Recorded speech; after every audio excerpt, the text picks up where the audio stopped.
We're going to put this kettle on the stove now and turn the stove up on high and bring the water to a full boil. Once it boils, go ahead and reduce the stove setting because otherwise it'll just boil your kettle dry. But you want to reduce the stove setting just to the minimum point that will keep the water boiling, and the steam itself is going to sterilize the jars.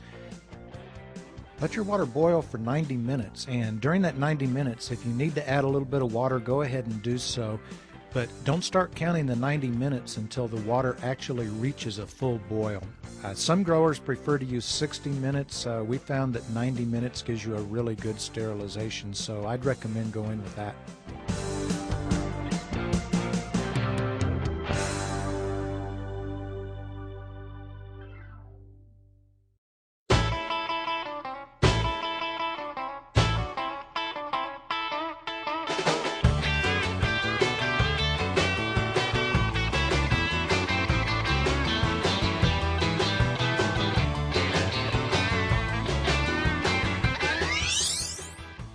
You're going to see in this next section that a glove box does not need to be fancy at all.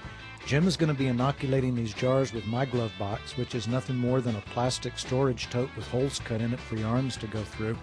And he'll be wearing latex gloves. I also gave him a couple of Tyvek wrist sleeves to use because those are really effective in helping to seal the gap around the holes, which stops the drafts from getting in, and it also prevents any dead skin cells or whatnot from flaking off of his arms and getting into the work.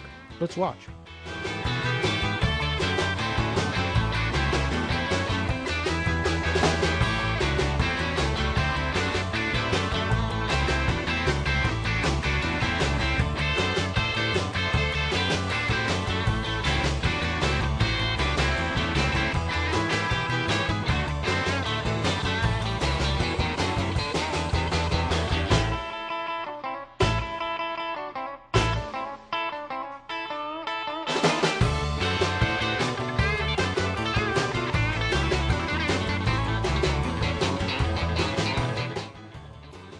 It's extremely important to flame sterilize the needle on your syringe prior to the first inoculation, and then to prevent cross-contamination, you want to flame sterilize it again in between each and every jar. The funny thing is, this day with all these bright studio lights we had set up, Jim couldn't even see that the flame was lit, and in fact he's looking over at it going, "Is that thing lit?"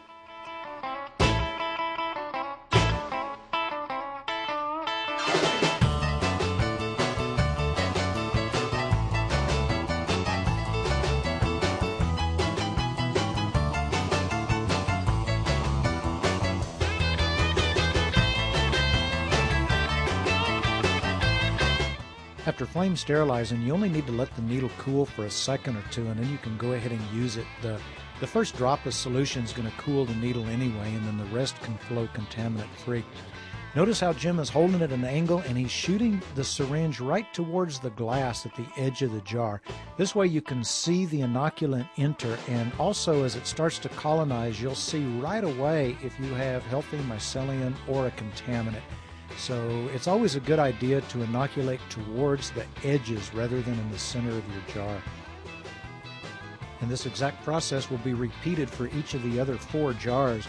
Jim will flame sterilize between the jars. There's no reason to flame between holes of the same jar, but don't forget to flame sterilize between each and every jar. This prevents cross-contamination.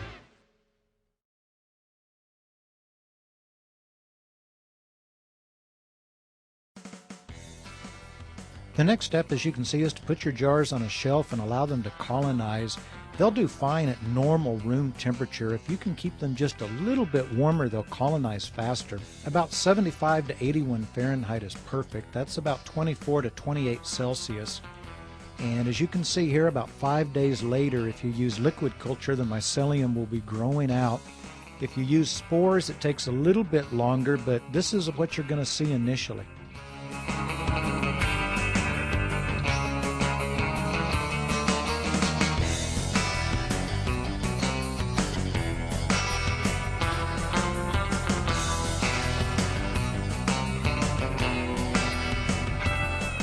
The last picture we saw was what it looks like when everything goes as planned.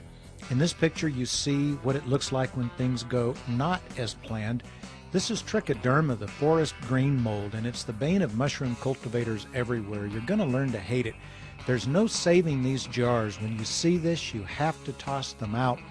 If you need to save the glass jar itself, you need to throw it into some boiling water for about an hour to kill the mold before you open it up, because if you open these jars up in your house to dump them out, you're going to spread those green spores everywhere.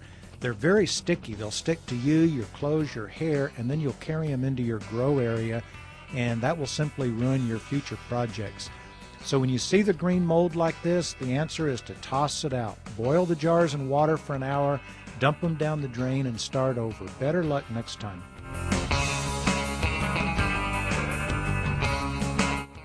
Here's an example of a jar at 90% colonization, and the next picture is a jar at 100% colonization. This is oyster mycelium, and these are the exact jars that Jim inoculated earlier in this segment in our glove box. Other species that you might grow, such as Psilocybe cubensis, are going to be much ropier. They produce a rhizomorphic mycelium as opposed to the linear or cottony mycelium of the oyster mycelium you see here. But either way, before you take it to the next step, what you want is full colonization where the entire jar is white. You don't want to see any uncolonized parts at all before you go to this next step.